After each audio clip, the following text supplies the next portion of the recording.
Hi friends, എല്ലാവർക്കും സുഖമല്ലേ? എനിക്കിതാ ഇവിടെ സുഖമാണ് കേട്ടോ. അപ്പോൾ കല്യാണത്തിന് പോലും റെഡിയാവലൊക്കെ കണ്ടല്ലോ. അങ്ങനെ അമ്മൂൻ്റെ കല്യാണമൊക്കെ അടിച്ച് പൊളിച്ച് ഞങ്ങൾ മണ്ഡപത്താണ്. അവർ കെട്ടിപ്പോയി കഴിഞ്ഞാൽ പിന്നെ നമുക്കവിടെ സീനില്ലല്ലോ. എല്ലാം കഴിഞ്ഞ് ഞങ്ങളൊരു 3 മണിയാകുമ്പോഴേക്കും തന്നെ എല്ലാവരും വന്നിട്ടുണ്ടായിരുന്നു. അത് കഴിഞ്ഞിട്ട് രാത്രിക്ക് നമുക്ക് ഫുഡ് ഉണ്ടാക്കണമല്ലോ. രാവിലെ തന്നെ മീൻ വാങ്ങി ഫ്രിഡ്ജിൽ വെച്ചിട്ടാണ് പോയത് കേട്ടോ. ഞായറാഴ്ച ചെയ്തുകൊണ്ട് നിറച്ച് മീൻ വരുമല്ലോ. അങ്ങനെ സിലോപ്പിയാണ് വാങ്ങിയത്. സിലോപ്പിയ നേരെയാക്കുന്നതിൻ്റെ ബുദ്ധിമുട്ട് എൻ്റെ മോൻ കണ്ടാൽ അറിയും. എനിക്കിഷ്ടേ അല്ലാത്തൊരു പരിപാടിയാണ് ഈ സിലോപ്പിയ മീനൊക്കെ ക്ലീൻ. മത്തി ആയില്ല, അത് മാത്രമേ ഞാൻ ക്ലീൻ ചെയ്യുള്ളൂ. ഇതൊക്കെ എനിക്ക് ഭയങ്കര മടുപ്പുള്ളൊരു പണിയാണ്. ഇഷ്ടമല്ല എന്ന് തന്നെ പറയാം. ഏട്ടനാണെങ്കിൽ ഏട്ടൻ്റെ തലയിലേ വെക്കും. പിന്നെ വേറൊരു മീനേട്ടനാണെങ്കിൽ അവർ നേരെയാക്കി തരും. ഈ ഏട്ടൻ നേരെയാക്കി തന്നില്ല. അപ്പം ഞാൻ തന്നെ അതിനെ വേഗം ക്ലീൻ ചെയ്തൊക്കെ എടുക്കുകയാണ്. രാത്രിക്ക് മീൻ കറിയും മീൻ വറുത്തതും ചോറും വേണമല്ലോ. മീൻ കറി ഉണ്ടെങ്കിൽ ഏട്ടൻ ചോറ് തന്നെ കഴിക്കുള്ളൂ, ഇല്ലെങ്കിൽ മാത്രമേ കഞ്ഞി കുടിക്കുള്ളൂ കേട്ടോ. അങ്ങനെ മീനൊക്കെ ഒന്ന് വെട്ടി വൃത്തിയാക്കി ഏട്ടൻ ഇങ്ങനെ കത്രിക കൊണ്ട് മുള്ള് വെട്ടിത്തന്നു. മുള്ള് വെട്ടിത്തരാം കേട്ടോ എന്ന് പറഞ്ഞിട്ടൊക്കെ മുള്ളൊക്കെ വെട്ടിത്തന്നു. പക്ഷേ എനിക്ക് മുള്ള് മാത്രം വെട്ടിത്തന്നാൽ പോരെ, എനിക്ക് ഈ തലയാണൊന്ന് വൃത്തിയാക്കാൻ കിട്ടേണ്ടതേ. ചിലക്കാണെങ്കിൽ ഞാൻ കളഞ്ഞോളും, പക്ഷേ അതതിന് മുന്നേ പറ്റില്ലല്ലോ. അങ്ങനെ പെട്ടെന്ന് തന്നെ ഞാനതൊക്കെ ഒന്ന് തട്ടിക്കൂട്ടി എടുത്ത് വൃത്തിയായിട്ട് തന്നെ മീനൊക്കെ ഈ മറ്റേ സിലോപ്പിയ മീനൊന്നും നേരെ വൃത്തിയായി കഴുകിയില്ലെങ്കിൽ കറി വയ്ക്കുമ്പോൾ കശക്കില്ലേ. അതുകൊണ്ട് തന്നെ നല്ലോണം വൃത്തിയായി കുറേ തവണയൊക്കെ കഴുകി ക്ലീനാക്കി മുളകൊക്കെ തിരുമ്പി വെച്ചിട്ടുണ്ട് കേട്ടോ. പിന്നെ കൈയോടെ കറിയും വെക്കുന്നുണ്ട്. പിന്നെ എനിക്കിങ്ങനെ ഒറ്റയ്ക്കിരിക്കുന്നത്, കൂടുതൽ നേരമൊന്നും ഒറ്റയ്ക്കിരിക്കുന്നത് ഇഷ്ടമേ അല്ലാത്തൊരു കാര്യമാണ്. കുറച്ച് നേരമൊക്കെ ഇരിക്കും, അത് കഴിഞ്ഞാൽ എനിക്ക് മുള്ളൂതാൻ തുടങ്ങുമെന്ന് അറിയില്ലേ. ഞായറാഴ്ച ആയതുകൊണ്ട് തന്നെ ഞാൻ എപ്പോഴും ഞായറാഴ്ച ഒരു 4 മണിക്കൊക്കെ തറവാട്ടിൽ പോവും. അവിടെ പോയിട്ട് അവിടെ ഇരിക്കും. പിന്നെ ഒരു 6-7 മണി വരെയൊക്കെ ഇങ്ങനെ ഇരിക്കും. അവിടെ എല്ലാവരും ഉണ്ടാവും. ചേച്ചിയുണ്ട്, മഞ്ജു ഗ്രീഷ്മയും പിന്നെ കുട്ടികളും എല്ലാവരും ഉണ്ട്. ഇവിടെ എനിക്ക് എപ്പോഴും ഒറ്റയ്ക്കുള്ള ഫീലാണ്. അല്ലാതെ ഡെയിലിയൊക്കെ ഇങ്ങനെ ഇരിക്കും, എങ്ങനെയെങ്കിലുമൊക്കെ സമയം പോവും. പിന്നെ എഡിറ്റ് ചെയ്യാനൊക്കെ ഉണ്ടാവുമല്ലോ വീഡിയോ, അപ്പോൾ അതിൻ്റെയൊക്കെ ആയിട്ട് ഇങ്ങനെ സമയം പോവും. പക്ഷേ ഞായറാഴ്ച എനിക്ക് സമയം പോവുകയില്ല. ഫണ്ടും എനിക്ക് നിറച്ചും തിരക്കായിരിക്കും. ഫണ്ട് ഉണ്ടാവും, ആൾക്കാർ വരും, അത് ഇത് എന്നൊക്കെ പറഞ്ഞിട്ട് പിന്നെ ഉച്ചയ്ക്ക് രാത്രിക്കും കൂടെയുള്ള ചേർത്തിയുള്ള ചോറ് വയ്ക്കലും കറികളും എല്ലാം കഴിയും. എല്ലാം കഴിഞ്ഞാലും എനിക്ക് ഞായറാഴ്ച അങ്ങനെ ഇത്തിരി പകലൊന്നും കിടന്നുറങ്ങാനൊരു അങ്ങനെ ഞാൻ വേഗമൊന്നും ഉറങ്ങില്ല കേട്ടോ. ബാക്കിയുള്ള ദിവസമൊക്കെ ഉറങ്ങിയല്ലോ. ഞായറാഴ്ച എനിക്ക് അങ്ങോട്ട് പോകണമെന്ന് വെറുതെ ഇങ്ങനെ തോന്നും. അവിടെ എല്ലാവരും ഉണ്ടല്ലോ, അപ്പോൾ എല്ലാവരും കൂടെ ഇരിക്കാൻ, അമ്മയൊക്കെ ഉണ്ടാകുമ്പോൾ അങ്ങനെ ഇരിക്കാൻ. അങ്ങനെ പോവാമെന്ന് വിചാരിച്ചിട്ട് പെട്ടെന്ന് തന്നെ മീൻ കറിയൊക്കെ വെക്കുന്നുണ്ട് കേട്ടോ. പിന്നെ നോട്ടിഫിക്കേഷൻ വരാഞ്ഞിട്ടാണോ എന്നറിയില്ല, കുറേ ഫ്രണ്ട്സ് അധികം വീഡിയോ ഒന്നും കാണണേ ഇല്ല. എപ്പോഴും 2 മണിക്ക് ഞാൻ വീഡിയോ ഇടുന്നുണ്ട്, ഒന്നരാടും 2 മണിക്ക് വീഡിയോ ഇടുന്നുണ്ടല്ലോ. ചോട്ടുവിനെ വിളിക്കുകയാണ് അതിൻ്റെ എല്ലുമുള്ളൊക്കെ കൊടുക്കാൻ മീനിൻ്റെ. അപ്പോൾ വീഡിയോ കണ്ട് ഇഷ്ടപ്പെടുകയാണെങ്കിൽ ലൈക്ക് ചെയ്ത് സബ്സ്ക്രൈബ് ചെയ്ത് സപ്പോർട്ട് ചെയ്യണേ ഫ്രണ്ട്സ്. കൂടെയുള്ള ബെല്ലൈക്കണും സബ്സ്ക്രൈബ് ചെയ്തിട്ടേ തൊട്ടടുത്തുള്ള ബെല്ലൈക്കണും കൂടെ ക്ലിക്ക് ചെയ്താൽ നോട്ടിഫിക്കേഷൻ വരും. അധികം സബ്സ്ക്രൈബ് ചെയ്ത ആരും വീഡിയോ കാണുന്നില്ല. കൂടുതൽ ആൾക്കാരും സബ്സ്ക്രൈബ് ചെയ്യാണ്ടാണ് വീഡിയോ കാണുന്നതും. ഒന്ന് സപ്പോർട്ട് ചെയ്ത് കൂടെ തന്നെ ഉണ്ടാവണേ. പിന്നെ മീൻ ഫ്രൈ ചെയ്യാനുള്ളത് ഞാൻ മസാല തിരുമ്പി വെച്ചിട്ട് പിന്നെ രാത്രി കഴിക്കാനാവുമ്പോൾ എടുത്താൽ മതിയല്ലോ എന്ന് വിചാരിച്ചിട്ട് മസാല തിരുമ്പി അവിടെ ഒരു ഭാഗത്ത് വയ്ക്കുന്നുണ്ട്. മീൻ കറിക്കുള്ളതും എന്നും ഞാൻ ഒരേ സ്റ്റൈലിൽ, ഏട്ടന് അതന്നെ ഇഷ്ടമുള്ളൂ.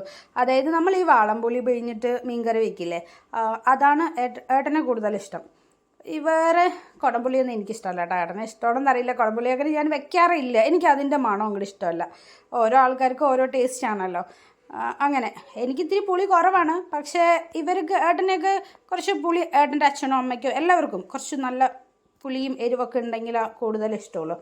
പിന്നെ നേരത്തെ തന്നെ ഞാൻ മീൻ കഴുകണ കൂട്ടത്തിൽ തന്നെ അരി തിളപ്പിച്ച് ഇറക്കി വെച്ചിട്ടുണ്ടായിരുന്നു. അതിപ്പോൾ വെന്തിട്ടുണ്ട്. എന്നാൽ കൈയോടെ അതും വാർത്ത് വെച്ചാൽ ഇല്ല, വെന്തിട്ടില്ല. ചോറൊന്ന് ഇളക്കി വിട്ട് വെന്തോ നോക്കുമല്ലോ, അപ്പോൾ വെന്തിട്ടില്ല. പിന്നെ തിരിച്ച് അതുപോലെ അടച്ച് വെച്ച് മസാല തിരുമ്പിയ മീനൊക്കെ ഒന്ന് അവിടെ അടച്ച് വെച്ചിട്ട് ഞാൻ തറവാട്ടിലേക്ക് പോവുകയാണ്. വാതിൽ നിന്ന് അടച്ചിട്ട് നേരെ പോവുകയാണ് കേട്ടോ. അവിടെ പോയി ഇങ്ങനെ പരദോഷണമൊക്കെ പറഞ്ഞിങ്ങനെ ഇരിക്കുക, അല്ലാതെ വേറെ പണിയൊന്നും ഇല്ലല്ലോ. എല്ലാവരും ഉണ്ടാകുമ്പോൾ എനിക്കതാണ് കൂടുതൽ ഇഷ്ടം, എല്ലാവരുടെ കൂടെ ഇരിക്കാൻ. ഇവിടെ എനിക്ക് എപ്പോഴും അതെ ഒരു ഒറ്റപ്പെട്ട ഫീലാണ്. അപ്പോൾ അതെ എൻ്റെ മുന്നേ ചോട്ടു ഞാനും ഉണ്ടെന്ന് പറഞ്ഞിട്ട് ഇറങ്ങിയിരിക്കുകയാണ്. ഇവിടെയും ഇതാ എല്ലാവരും കല്യാണത്തിന് പോയി വന്നതിൻ്റെ ക്ഷീണം. 3-4 മണിക്കൊക്കെയല്ലേ എത്തിയത്. അപ്പോൾ പിന്നെ ആർക്കും അങ്ങനെ ഉറങ്ങാനുള്ള സമയം കിട്ടിയിട്ടില്ല. ഗ്രീഷ്മ രാവിലെ തുണിയൊന്നും കഴുകിയിട്ടില്ല, അവൻ്റെ തുണി കഴുകാനിരിക്കുന്നുണ്ട്. അമ്മ ഉണ്ണീനെ നോക്കിയിരിക്കുന്നുണ്ട്. ആശാൻ ഇപ്പോൾ ഉറങ്ങി എണീറ്റ് വന്നതാണ്, അതിൻ്റെ ഒരു ഇതാണ്. പിന്നെ ഞങ്ങളുടെ ഫാമിലി ഫോട്ടോ ഞാൻ ഇതിൻ്റെ ലാസ്റ്റ് ആഡ് ചെയ്യാം. ഞങ്ങൾ ആരൊക്കെയാണ് പോയി എന്നുള്ളത്. രാവിലെ ഒന്നും തിരക്ക് പിടിച്ച് ഫോട്ടോ എടുക്കാനൊന്നും പറ്റിയില്ല, സമയമായിട്ടേ ഓടുമായിരുന്നു. ഞാൻ കഴിഞ്ഞ മേക്കപ്പ് വീഡിയോയിലൊക്കെ കണ്ടല്ലോ, ലാസ്റ്റായിരുന്നു സമയമായി. പിന്നെ ഞങ്ങളെല്ലാവരും കൂടെ ഇങ്ങനെ ഇരിക്കുകയായിരുന്നു. അപ്പോഴേക്കും ചേച്ചിയൊക്കെ വന്ന് ഞങ്ങളിങ്ങനെ വർത്താനം പറഞ്ഞിരിക്കുമ്പോഴേക്കും അമ്മൻ്റെ ഫോണിലേക്ക് ഫോൺ വന്നു. ഇവിടെ കല്യാണ മണ്ഡപത്തിൽ നിന്ന് കുറച്ച് ഫുഡൊക്കെ ബാക്കി കൊണ്ടുവന്നിട്ടുണ്ട്, അങ്ങോട്ട് വായോ, വന്നിട്ട് എടുത്തിട്ട് പൊക്കോളാം. അതായത് ചോറും കറികളും സാമ്പാറൊക്കെ മണ്ഡപത്തിൽ നിന്ന് ബാക്കി വന്നത് നമ്മുടെ സ്വന്തം കുട്ടിയാണ് കേറ്ററിംഗ്. അപ്പോൾ അവൻ ഇങ്ങോട്ട് വീട്ടിലേക്ക് കൊണ്ടുവന്നോളാം പറഞ്ഞിട്ട് നമ്മളത് ഫുഡ് കൊണ്ടുവന്നിട്ടുണ്ട് കേട്ടോ. അതാണ് കല്യാണ വീട്. തലേന്നത്തെ ഫുഡൊക്കെ നമ്മളിതാണ്ടോ ഇങ്ങനെ ഇവിടെ തൊട്ട് പന്തലൊക്കെ ആയിട്ടാണ് നമ്മൾ ചെയ്തിട്ടുണ്ടായിരുന്നത്. അതുകൊണ്ടാണ് മഴ വരുമ്പോൾ ഒരു പേടിയും. നമ്മുടെ വഴിയൊക്കെ കണ്ടല്ലോ. അങ്ങനെ ഫുഡൊക്കെ എല്ലാവരും പാക്ക് ചെയ്തു. ഇത് നമ്മുടെ പാടത്തിൻ്റെ അപ്പുറത്ത് തന്നെയാണ്, ഇപ്പുറത്ത് തൊട്ടായിട്ടാണ് മേമ ഇരിക്കുന്നത്. അങ്ങനെ രാത്രിയായി. ഫുഡൊക്കെ കൊണ്ടുവന്ന് ഞാൻ ഉള്ളിൽ വെച്ചിട്ട് പിന്നെ നമുക്ക് പണികളുണ്ട്. മേക്കപ്പ് റിമൂവ് ചെയ്യണ്ടേ, മാല മാറ്റണ്ടേ, കമ്മൽ മാറ്റണ്ടേ എന്നൊക്കെ പറഞ്ഞ പോലെ എൻ്റെ മുടിയൊക്കെ രാവിലെ വെച്ച പൂവാണ്, കാണുന്നുണ്ടോ, ഇപ്പോഴും വാടിയിട്ടില്ല. ഇങ്ങനെ ഒരാൾക്കാർ പറയില്ലേ, അമ്മായിയമ്മ നല്ലതാണെങ്കിൽ മുല്ലപ്പൂ വാടില്ല എന്ന് അമ്മ കേൾക്കും. അങ്ങനെയൊക്കെ പറയാറുണ്ടല്ലോ. അങ്ങനെ മുടി കെട്ടാൻ എളുപ്പമാണ്, പൂക്കുത്താനും പൂ വയ്ക്കാനും അതെല്ലാം അടിപൊളിയാണ്. പക്ഷെ തിരിച്ച് അതൊക്കെ അഴിച്ചെടുക്കണ പണിയുണ്ടല്ലോ, വലിയ പണിയാണ്. അതും എൻ്റെ പോലത്തെ മുടിയുള്ളവർക്ക് മനസ്സിലാവും എന്താ അതിൻ്റെ ബുദ്ധിമുട്ടെന്ന്. കണ്ടോ, ഈ മുല്ലപ്പൂവേ ഈ മുടിയിൽ നിന്ന് എടുക്കണമെങ്കിൽ ആരെങ്കിലും ഉണ്ടെങ്കിൽ അവരുടെ സഹായം ഞാൻ തേടാറുണ്ട്. ഇവിടെ പിള്ളേർ ആരെങ്കിലുമൊക്കെ ഉണ്ടെങ്കിൽ എടുത്തു തരാൻ പറഞ്ഞാൽ അവരെടുത്ത് തരും. ആശയൊക്കെ ഉണ്ടെങ്കിൽ ആശയുടെ അടുത്ത് മുല്ലപ്പൂ എടുത്തു തരാൻ പറഞ്ഞാൽ ആശ എടുത്തു തരും. അപ്പോൾ അങ്ങനെതാ മൊത്തത്തിൽ എപ്പോഴും മുടി ഇങ്ങനെ എത്ര കെട്ടെല്ലാം എടുത്താലും 5 മിനിറ്റ് കഴിഞ്ഞാൽ എൻ്റെ മുടി ഇതുപോലെ തന്നെ ആയിക്കോളും, പിന്നെയും കെട്ട് വരും. അങ്ങനെ പൂവൊക്കെ എടുത്ത് കഴിഞ്ഞിട്ട് മുടിയൊക്കെ ഒന്ന് അയച്ചൊന്ന് തലയൊക്കെ ഒന്ന് വൃത്തിയാക്കണം, കുറച്ച് എണ്ണയൊക്കെ തേക്കണം. ഞാനെപ്പോഴും രാത്രിയാണ് എണ്ണ തേക്കുക കേട്ടോ. പകൽ എപ്പോഴെങ്കിലും തേക്കുള്ളൂ. മാക്സിമം ഞാൻ രാത്രി ഉറങ്ങാൻ പോണതിന് മുന്നേ തലയിൽ എണ്ണ തേക്കും. ആദ്യമൊക്കെ അമ്മ ചീത്ത പറയും, എന്തിനാ ഇങ്ങനെ വൈകുന്നേരം എണ്ണ തേക്കുന്നത്, രാത്രി കിടക്കുമ്പോൾ ഉറുമ്പ് വരും എന്നൊക്കെ പറയും. പക്ഷേ എനിക്കൊന്നും ഇതുവരെ ഉറുമ്പൊന്നും വന്നിട്ടില്ല. പിന്നെ മുടിയൊക്കെ ഒന്ന് അഴിച്ച് ഒന്ന് കൈകൊണ്ട് ചീർപ്പെടുക്കാതെ കൈകൊണ്ട് തന്നെ ഒന്ന് അതിലെ കെട്ടൊക്കെ ഒന്നിങ്ങനെ വെടുത്തിയെടുത്തിട്ട് മുടി കെട്ടുമ്പോൾ നല്ല ഈസി ആയിരുന്നു കേട്ടോ. പക്ഷെ അത് അഴിച്ച് കഴിയുമ്പോഴേ മൊത്തം കെട്ടായിട്ടുണ്ട്. ഒന്നാമത് കെട്ടാണ്, അതിൻ്റെ ഇടയിൽ കൂടെ ഒന്നും കൂടെ കെട്ടായിട്ടുണ്ട്. പിന്നെ അപ്പുറത്തെ സൈഡ് അഴിച്ച് കഴിഞ്ഞിട്ട് ഇപ്പുറത്തെ സൈഡ് 2 സൈഡ് 2 ഡിസൈനിലാണ് മുടി കെട്ടിയിരിക്കുന്നത്. കണ്ടിട്ടുണ്ടാവുമല്ലോ മറ്റേ ഷോർട്സിലൊക്കെ. അങ്ങനെ മുടിയൊക്കെ ഒന്ന് അഴിച്ചെടുത്ത് എൻ്റെ പൊന്നേ, മുടിയിൽ എന്തോ ഒരു വലിയൊരു ഭാരം ഒഴിഞ്ഞ പോലെയാണ്. പിന്നെ മുടിയൊക്കെ ഒന്ന് കെട്ടി വെച്ചിട്ട് കുറച്ച് നേരം റെസ്റ്റ് എടുക്കട്ടെ. മുടി അഴിക്കലും മുല്ലപ്പൂ എടുക്കലും ഒക്കെ കാണുമ്പോൾ വോയിസ് ഓവർ ചെയ്യുമ്പോൾ എനിക്ക് തന്നെ ക്ഷീണിച്ചു എന്നുള്ളൊരവസ്ഥയാണ്. പിന്നെ കുറച്ച് നേരം ഇങ്ങനെ ഇരുന്ന് നോക്കിയിട്ട് പിന്നെ അടുക്കളയിലേക്ക് പോയിട്ടുണ്ട് കേട്ടോ. എന്തെന്നെ കറികളുണ്ടെങ്കിലും മീൻ വറുത്തതൊന്നും ഇല്ലാതെ പറ്റില്ലല്ലോ. അപ്പോൾ മീനൊന്ന് വറുക്കാനിടാനുണ്ട്, അതുകൊണ്ടായിട്ട് അടുക്കളയിൽ പോയിട്ട് മീൻ വറുക്കാനിടട്ടെ.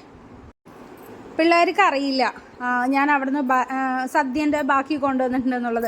അപ്പോൾ കളി കഴിഞ്ഞ് വന്നിട്ട് ഇങ്ങനെ നോക്കണം, നിറയെ കറികളൊക്കെ ഉണ്ടല്ലോ എന്ന് പറഞ്ഞിട്ട് നോക്കുകയാണേ. അപ്പോൾ കുറച്ച് പായസം ഉണ്ടായിരുന്നു. ഇവന്മാർക്ക് രണ്ടാൾക്കും എനിക്ക് വേണമെന്നില്ല. കുട്ടികൾക്ക് കുഞ്ഞാറ്റിക്ക് പായസം ഭയങ്കര ഇഷ്ടമാണ്, വരിക്കുട്ടിക്ക് അങ്ങനെയില്ല. എങ്കിലും അവൻ കുടിക്കുമ്പോൾ ഇവൻ കുടിക്കും.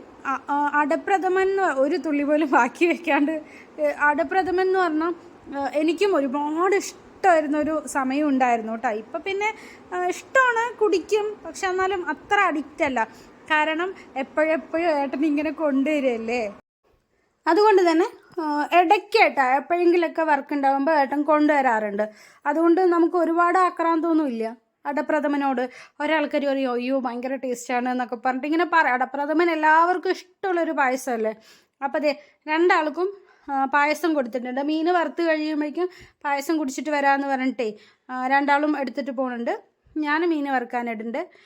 ഇവിടെ എല്ലാവർക്കും ഇഷ്ടമാണ്. ചേച്ചിക്കും അമ്മയ്ക്കും മാത്രം ഇഷ്ടമല്ല, ബാക്കി ഞങ്ങൾക്ക് എല്ലാവർക്കും അടപ്രഥമൻ ഇഷ്ടമാണ്. അപ്പോൾ ഏട്ടൻ അഥവാ പായസം ഇങ്ങനെ ഏട്ടൻ്റെ വർക്ക് ചെയ്യുന്ന അവിടെ നിന്ന് കൊണ്ടുവരികയാണെങ്കിൽ തന്നെ അമ്മയ്ക്ക് ഗോതമ്പോ പരിപ്പോ ചക്കയോ അങ്ങനെ എന്തെങ്കിലും പായസം കൊണ്ടുവരും. അങ്ങനെ 2 പായസം അമ്മയ്ക്ക് ഇഷ്ടമാണല്ലോ വേറെ പായസങ്ങൾ. അപ്പോൾ അമ്മയ്ക്ക് വേണ്ടിയിട്ട് ഒരിത്തിരി ഏട്ടൻ വേറെ പായസവും കൊണ്ടുവരും, എനിക്ക് വേണ്ടിയിട്ട് അടപ്രഥമനും കൊണ്ടുവരും.